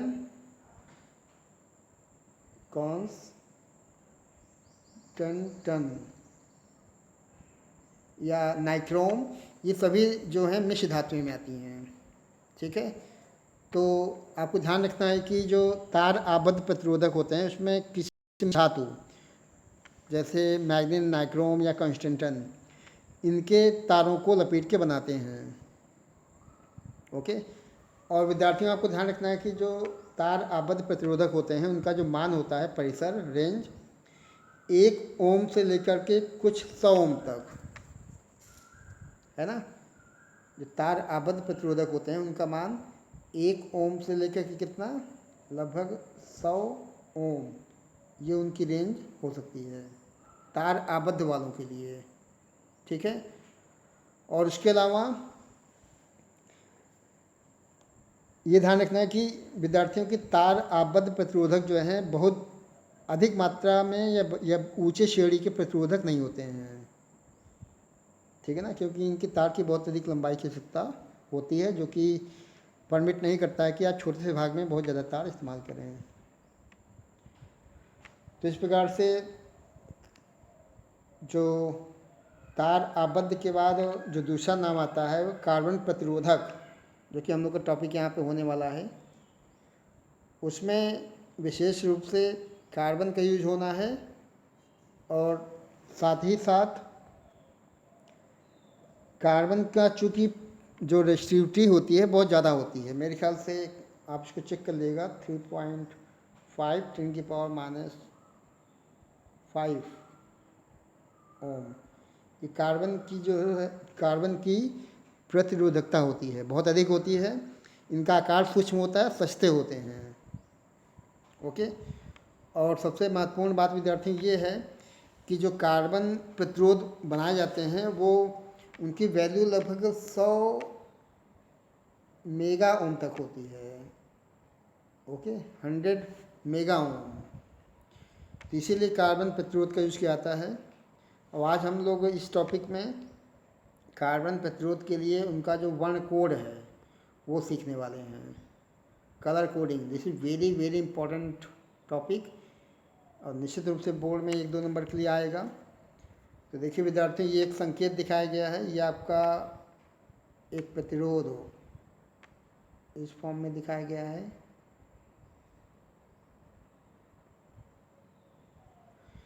ये प्रतिरोध हो जाएगा, ठीक है ना। और इसमें कुछ कलर आप देख सकते हैं, एक कलर की पट्टी यहाँ पे होगी, एक कलर की पट्टी आपकी यहाँ दिखाई पड़ रही है, एक कलर की पट्टी यहाँ शो की जाएगी, एक कलर की पट्टी आपकी यहाँ पे होगी। ठीक है, और ये जो लास्ट वाला है वो या तो गोल्डन होगा या सिल्वर होगा या फिर कुछ नहीं होगा। अब इसको आप ध्यान से देखें विद्यार्थियों,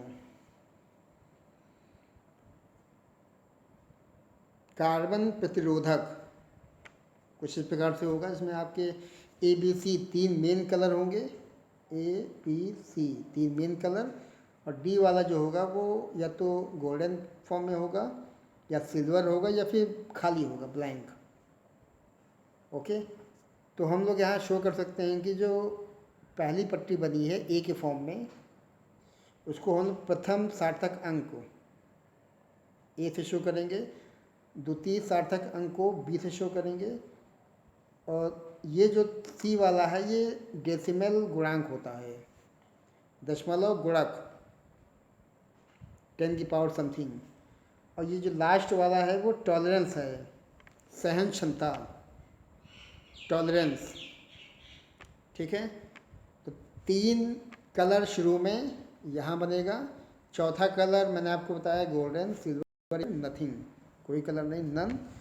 इन सब से युक्त होगा आपका कार्बन प्रतिरोध।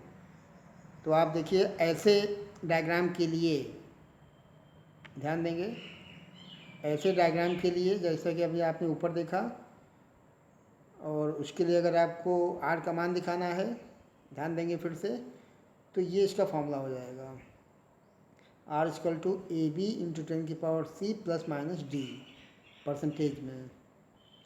ए बी सी आपने देख लिया है ऊपर, एक बार मैं आपको फिर ऊपर दिखा दूँ ये चीज़, ए बी और सी और साथ में डी। तो प्रतिरोध क्या लिखा जाएगा विद्यार्थियों, आर इक्वल टू क्या फॉर्मूला बताया गया था अभी, ए बी, गुणा नहीं करना है, बस यहाँ पे ए और बी का मान रख देना है, गुणे 10 की पावर सी और प्लस माइनस डी। ये आपका उस कार्बन प्रतिरोध का मान हो जाएगा जो कि आपके सामने शो किया जाएगा। ठीक है, परसेंटेज में है डी वाला मान। देखिए एक विद्यार्थी, एक छोटा सा फॉर्मूला आपको मैं बता दूं, और उस फॉर्मूले का यूज़ हम लोग करने वाले हैं। ओके, और जैसा कि आप एक प्रतिरोध देख सकते हैं, तो इसमें एक याद करने का तरीका होता है। हाँ, तो ऐसे बनता है, B B Roy, Great Britain, very good wife, wearing golden silver necklace.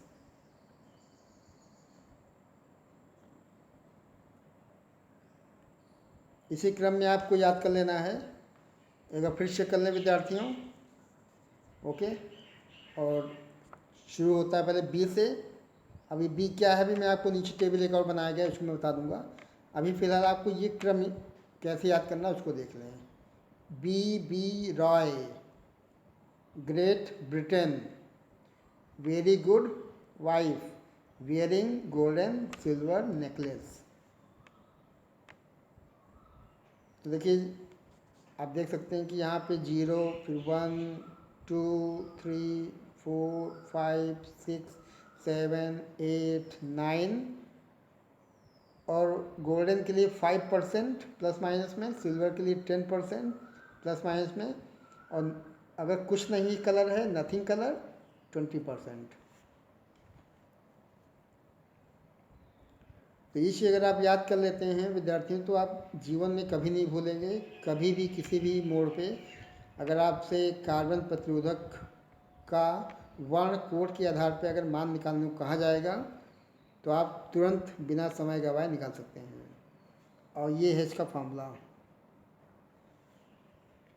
ठीक है ना, एक बार फिर समझ लें, जैसे कि एक देखिए, एक कलर ये दिखाया गया, एक कलर ये दिखाया गया, एक कलर ये दिखाया गया है, और यहाँ पे कुछ सिल्वर दिख रहा है, ये है ना, ये वाला।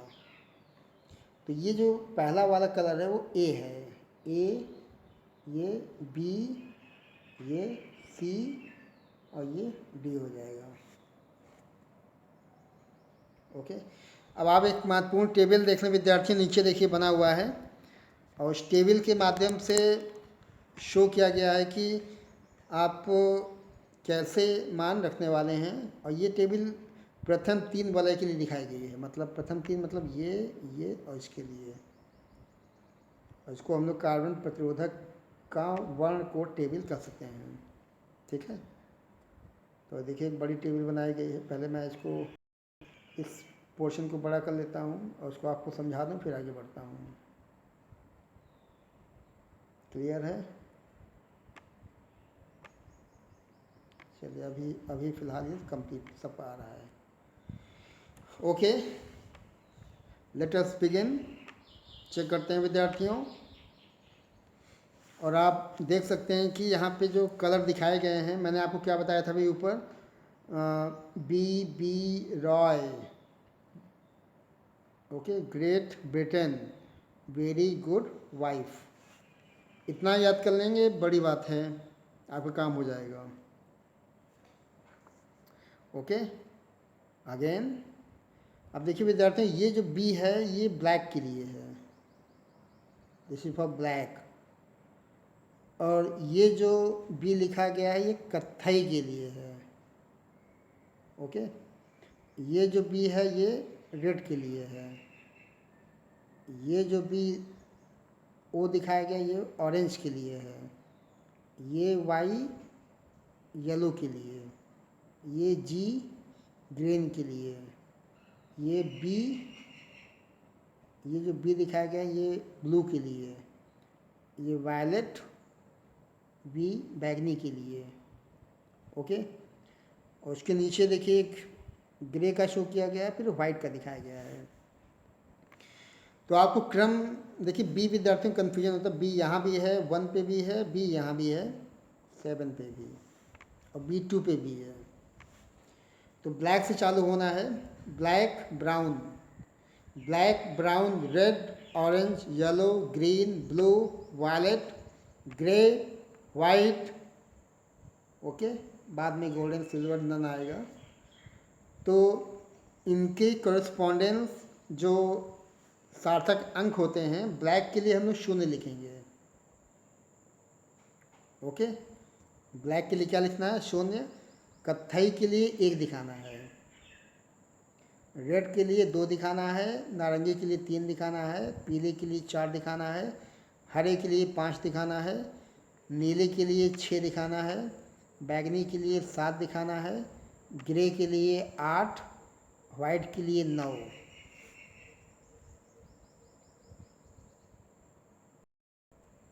Okay, B Roy Great Britain very good wife. इस क्रम को याद कर लेंगे, इनके कलर्स के नाम आपको याद कर लेने हैं, और क्रम से इनके सार्थक अंक आपको ये याद कर लेना है। इतना आपका काम जब हो जाएगा तब आप आगे बढ़ें।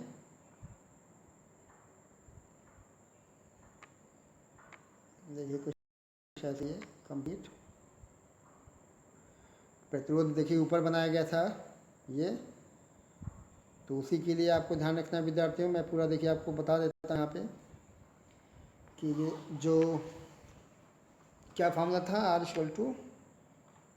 R = A B × 10⁻C ± D percentage में।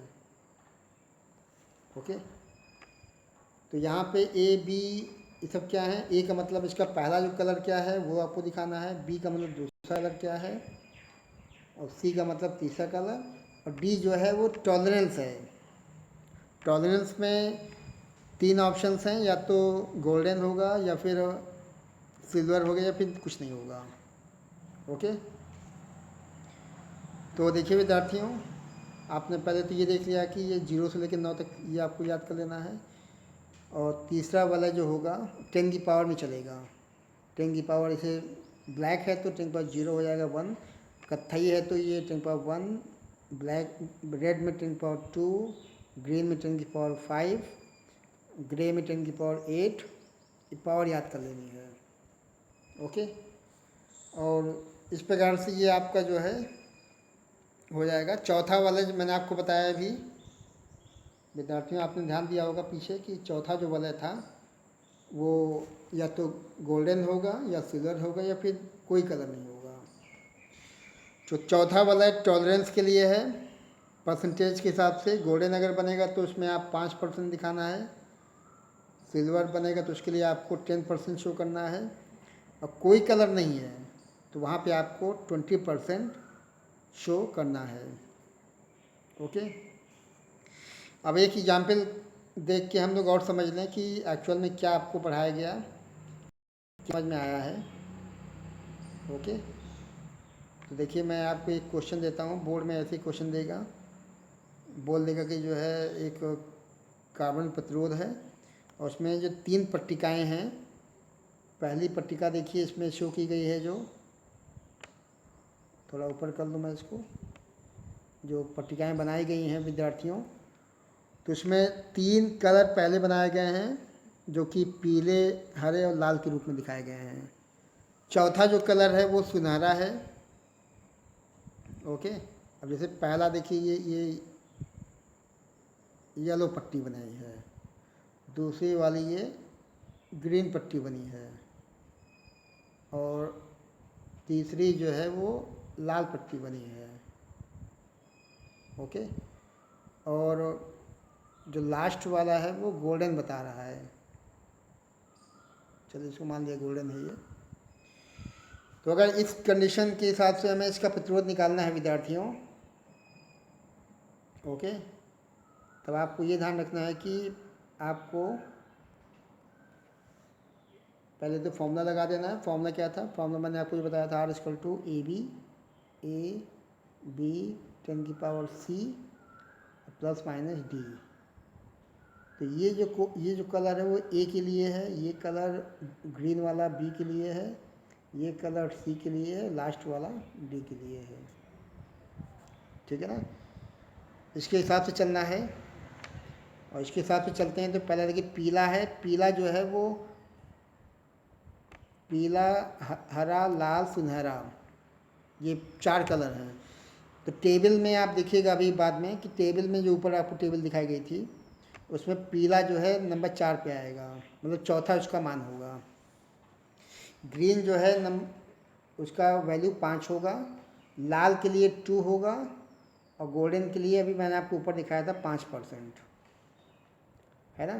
तो ये ए है, बी, लाल सी, और ये डी। तो क्या है ए बी 4 5 मल्टीप्लाई नहीं करना है, 4 5 ही लिखा जाएगा। 45 × 10⁻C मतलब 2 ± D, इतना परसेंटेज। तो यह आपका कलर कोडिंग हो जाएगा। ऐसे क्वेश्चन निश्चित रूप से आने हैं, इसमें कोई दो राय नहीं है, क्योंकि बोर्ड का इस समय जो करंट जो पैटर्न चल रहा है उसके में निश्चित रूप से ऐसे क्वेश्चन बनते हैं। ठीक है, और विद्यार्थियों फिर आज का हम लोग का जो लास्ट टॉपिक होगा वो प्रतिरोधों का संयोजन होना है, कॉम्बिनेशन ऑफ रेजिस्टेंस। और रेजिस्टेंस का जो कॉम्बिनेशन है 2 प्रकार हो सकता है, श्रेणी क्रम और समांतर क्रम, series combination and parallel combination. तो आप देख सकते हैं कि विद्यार्थी यहाँ पे 3 प्रतिरोध दिखाए गए हैं। ओके, और इनको जोड़ा गया किस क्रम में? श्रेणी क्रम में। ओके, तो एक प्रतिरोध देखिए ये दिखाया गया R1 के फॉर्म में, एक प्रतिरोध ये दिखाया गया R2 के फॉर्म में, एक दिखाया गया R3 के फॉर्म में। और इसको हमने एक बैटरी से जोड़ दिया है या सेल से जोड़ दिया है। ओके, नीचे आप देख सकते हैं यहाँ पे एक बैटरी या सेल से इसको ऐसे जोड़ देना है, इधर प्लस हो जाएगा, ये हो जाएगा माइनस। तो ऐसा करने पे एक करंट I यहाँ से पास होगा, और ये I यहाँ पे जाएगा, यहाँ जाएगा, यहाँ जाएगा, तीनों में I का मान सेम चलेगा, और फिर ये I वापस अपने प्लस में, मतलब प्लस से चलेगा। ये उल्टा दिखा दिया मैंने, एक बार फिर से देखें, ये नेगेटिव है, पॉजिटिव है, इधर चलना है। तो यहाँ से प्लस R3 में गया, वही R2 में गया, वही R1 में गया, फाइनली ये चला गया अपने नेगेटिव में। ओके, तो ये तीनों R1 R2 R3 का जो क्रम है वो श्रेणी क्रम कहलाएगा। और ये हमें चेक करना है कि इस कंडीशन में कुल या तुल्य प्रतिरोध कितना आना है। तो पहले तो आपको ये समझ लेना है कि तीनों प्रतिरोधों को जो जोड़ा गया है उसका क्रम श्रेणी है। और श्रेणी में क्या होना है कि पहला प्रतिरोध ये है, पहले प्रतिरोध का पहला सिरा, इसको आपने जोड़ दिया है नेगेटिव में, पहले प्रतिरोध का दूसरा सिरा दूसरे के पहले से, और दूसरे का जो दूसरा है तीसरे के पहले से, और तीसरे का जो दूसरा है वो आपके किसी बैटरी के प्लस से जुड़ जाएगा। ओके, और आपको चूँकि मालूम होना चाहिए कि जो श्रेणी क्रम में बैटरी से जो धारा निकलती है वो तीनों प्रतिरोधों में समान जाएगी। ओके, अब आपको ये समझना है विद्यार्थियों कि ऐसा करने के बाद चूँकि यहाँ से करंट आई शो किया गया है, तो निश्चित रूप से जब आई इन तीनों में पहुँचेगा तो तीनों आई का मान समान होगा। तो R1 के सिरों के बीच का जो विभवांतर होगा वो मैंने V1 मान लिया है, R2 के सिरों के बीच का विभवांतर मैंने V2 मान लिया है, और R3 के सिरों के बीच का विभवांतर मैंने V3 मान लिया है। अब कुल विभवांतर V शो किया गया है। ओके, इसको समझ लें, तीन प्रतिरोध हैं, तीनों के मान अलग अलग होंगे, तीनों को जोड़ना है श्रेणी क्रम में, और श्रेणी क्रम में जोड़ने के बाद जब आप करंट पास कराते हैं तो तीनों में करंट एक समान रूप से प्रवाहित होगा, लेकिन तीनों पे जो विभवांतर होगा अकॉर्डिंग टू रेजिस्टेंस, मतलब R1 पे V1, R2 पे V2 और R3 के सिरों पर विभवांतर V3 उत्पन्न हो जाता है। ओके, अब आप ध्यान दें, चूँकि तीन तरह के प्रतिरोध हैं तो तीन तरह के विभवांतर भी निकलने चाहिए। और आप देख सकते हैं कि पहला जो प्रतिरोध है R1, उसके सिरों का विभवांतर V1 बराबर IR1, दूसरा प्रतिरोध R2, उसके सिरों पे विभवांतर IR2, तीसरा प्रतिरोध R3, उसके सिरों के बीच का विभवांतर IR3। कोई डाउट नहीं होगा। संयोजन के सिरों पे कुल विभवांतर निकालना है, निकल जाएगा। कुल होता है V बराबर, तीनों को जोड़ लेंगे, V1 plus V2 plus V3। V1 का मान IR1, V2 का मान IR2, V3 का मान IR3।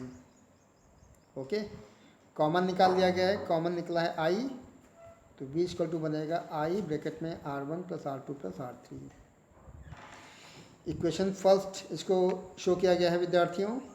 और नीचे आ जाए, यदि हम ये मान के चलें कि जो तीनों प्रतिरोध जोड़े गए हैं, ध्यान देंगे ये तीनों प्रतिरोध जो जोड़े गए हैं, यदि इनका कुल प्रतिरोध R हो जाए, कितना R, तो इस कंडीशन में जो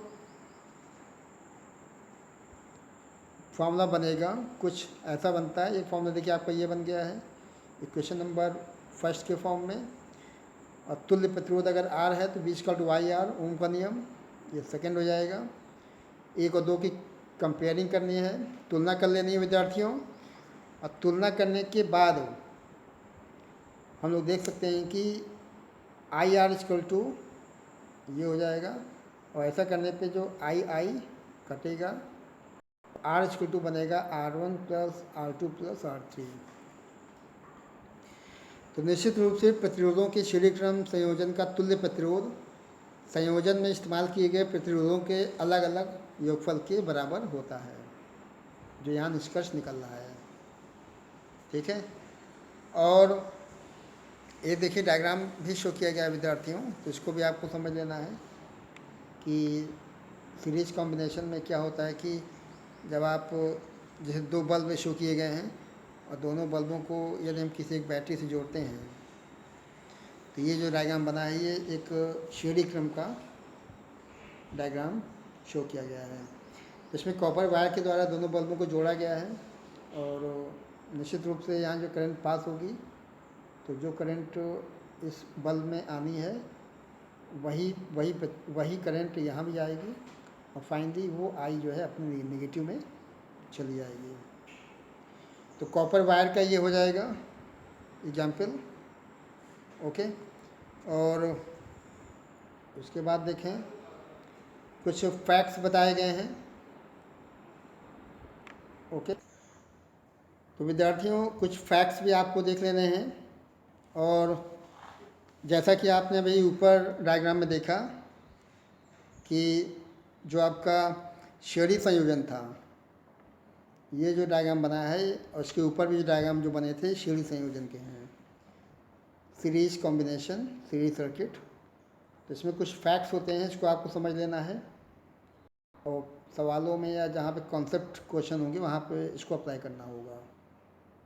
ओके, तो ध्यान दें some important facts for series combination कि श्रेणी संयोजन में सभी प्रतिरोधों में धारा का मान समान होता है, ये आपने भी देखा था। ठीक। नंबर 2, प्रतिरोधों के सिरों के पर विभवांतर संगत प्रतिरोधों के समानुपाती होता है। मतलब प्रतिरोध ज़्यादा होगा तो विभवांतर ज़्यादा होगा, प्रतिरोध कम होगा विभवांतर कम हो जाएगा। और थर्ड है कि संयोजन के सिरों पर विभवांतर अलग अलग प्रतिरोधों के सिरों पर विभवांतरों के योगफल के बराबर होता है। मतलब V बराबर V1 plus V2 plus V3। तो 3 ये फैक्टर्स जो शो किए गए विद्यार्थी हैं ये श्रेणी संयोजन के हैं। इनको आपको बार बार पढ़ के समझ लेना है क्योंकि ये सब कॉन्सेप्ट आपके भी क्वेश्चंस में जब न्यूमेरिकल पोर्शन में या बोधात्मक सवाल में यूज होने वाले हैं। अब हम लास्ट टॉपिक देख लेते हैं विद्यार्थियों, जो कि प्रतिरोधों का समांतर क्रम संयोजन है। This is the parallel combination of resistances, है ना। इसके ऊपर हम लोगों ने श्रेणी संयोजन देखा था और अभी देखने वाले हैं समांतर संयोजन। चेक कर लें आप सभी लोग, और डायग्राम में आप देख सकते हैं कि 3 प्रतिरोध। ओके, एक प्रतिरोध जिसकी वैल्यू है R1, एक और प्रतिरोध R2 और थर्ड वाला R3। इन तीनों को जोड़ा गया है समांतर क्रम में। ठीक है, समांतर क्रम का सीधा मतलब है विद्यार्थियों कि जैसे मान लीजिए ये मैं आपको बता दूं कि एक प्रतिरोध मान लीजिए जैसे ये है पहला वाला, ओके, ये है दूसरा वाला और ये है तीसरा वाला। ठीक,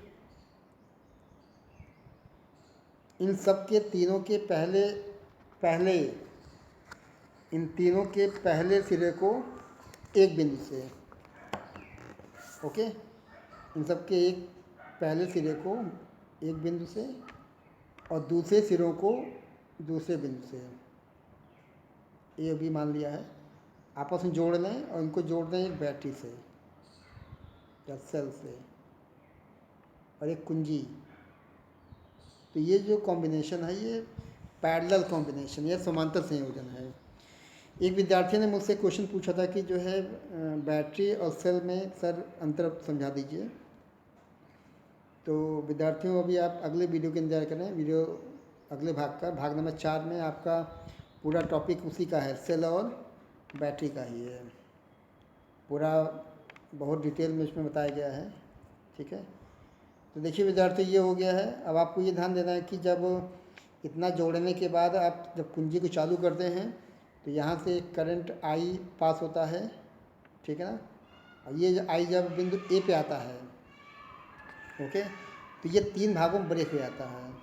R1 में I1, R2 में I2 और R3 में I3। और फिर जब निकलेगा तो यहाँ पे I1, I2, I3 और ये फाइनली फिर I अपने नेगेटिव में चला जाएगा। ठीक है, तो इस प्रकार से आपको ये ध्यान देना है कि समांतर क्रम में जो है धारा का विभाजन होना है। जो करंट I आप लेके चले थे वो करंट अकॉर्डिंग टू रेजिस्टेंस 3 भागों में ब्रेक हो जाएगा। और ब्रेक होने के बाद जब बिंदु B की बात फिर से होगी तो बिंदु B पर इन तीनों धाराओं का जो सम होगा वो अपने नेगेटिव में आई के फॉर्म में चला जाएगा। ठीक है, तो निश्चित रूप से प्रतिरोध का ये जो कॉम्बिनेशन है ये समांतर क्रम कहलाता है और इसमें धारा का विभाजन होगा। अब विभवांतर, ध्यान देना है कि विभवांतर जो बनेगा सबके सिरों पर वो समान बनेगा। ठीक है, और आगे चलें, देखें जल्दी से इसको। फिर कुल धारा आपको निकाल लेनी है। आपने देखा भी ऊपर की जो करंट थी आई, वो 3 भागों में ब्रेक हो गया था, I1, I2 और I3 के फॉर्म में, ये आपने दिखा दिया। V इक्वल टू होता है विद्यार्थियों I इंटू आर। ओके, तो I का फॉर्मूला क्या बन जाएगा, I इक्वल टू हो जाएगा V अपॉन आर। तो यहाँ पे आप देख सकते हैं कि I1 की जगह पे V अपॉन R1, क्योंकि V को नहीं बदलना है। I2 के स्थान पे V अपॉन R2 और I3 की जगह पे V अपॉन R3, तीनों को रख लेना है। अगले स्टेप में V कॉमन कर लेना है, ये बचेगा। इक्वेशन नंबर फर्स्ट, यदि संयोजन का तुल्य प्रतिरोध R है, कैपिटल R, तो आपको मालूम है कि V equal to Y R, तो I equal to V upon R, वो भी शो कर दिया इक्वेशन नंबर 2 के फॉर्म में। ओके, आपने देखा कि क्वेश्चन नंबर 1 में ये बना है I का मान, और इक्वेशन 2 में ओम का नियम लगाया गया है, तो ये बना है I का मान। दोनों I हैं, कंपेयर कर लेना है 1 और 2 का, और कंपेयर करने का मतलब है कि V upon R equal to इतना इतना, तो V भी कट आएगा, और जो बचेगा, क्या बच रहा है, 1 upon R equal to 1 upon R1 plus 1 upon R2 plus 1 upon R3। यही समांतर क्रम में जोड़े गए प्रतिरोधों का निष्कर्ष है। क्या निष्कर्ष है विद्यार्थियों, कि प्रतिरोधों के समांतर क्रम संयोजन के तुल्य प्रतिरोध का जो व्युत्क्रम होगा, मतलब 1 अपॉन R, वो संयोजन में जुड़े सभी प्रतिरोधों के व्युत्क्रमों के योगफल के बराबर होता है। तो निश्चित रूप से जब आप परिपथ में प्रतिरोधों के मान को घटाना चाहते हैं तो आपको उनको समांतर क्रम में जोड़ना पड़ेगा, और प्रतिरोधों के मान को अगर बढ़ाना है तो उनको आपको निश्चित रूप से श्रेणी क्रम में जोड़ना पड़ेगा।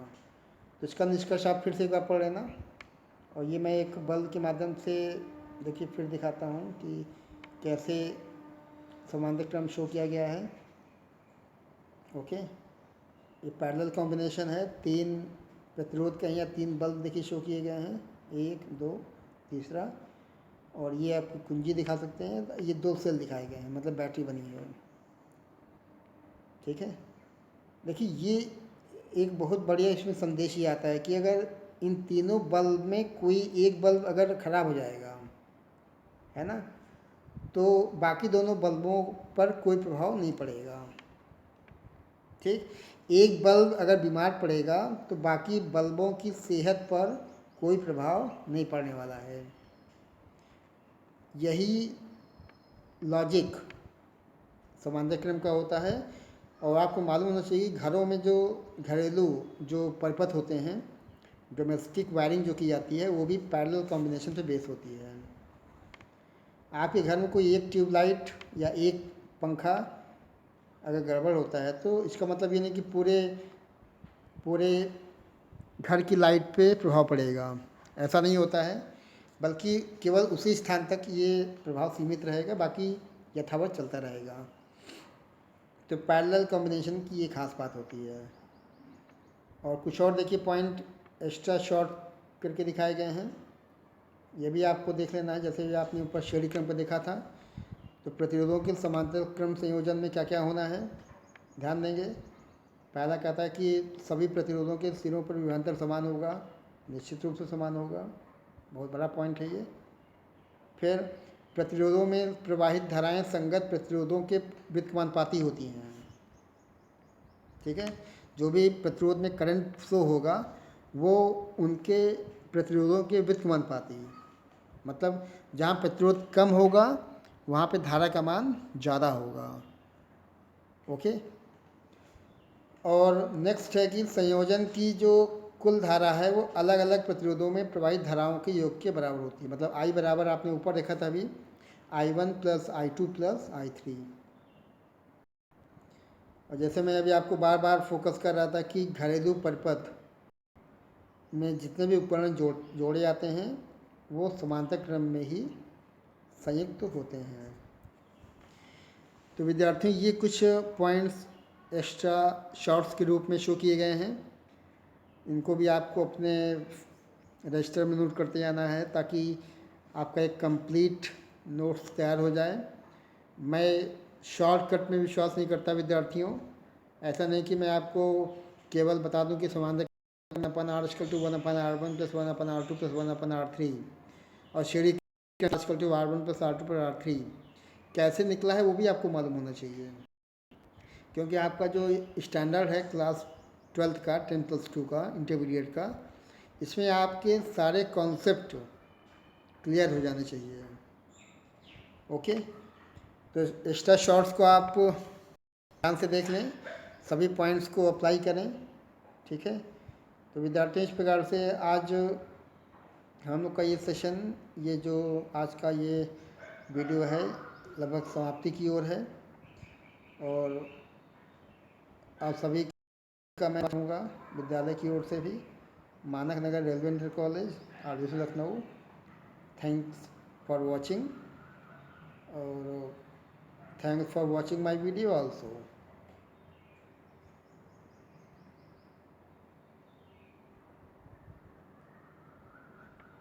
ओके, तो विद्यार्थियों स्वस्थ रहें, मस्त रहें और इसी के साथ में समापन करता हूँ। थैंक्स, जय हिंद।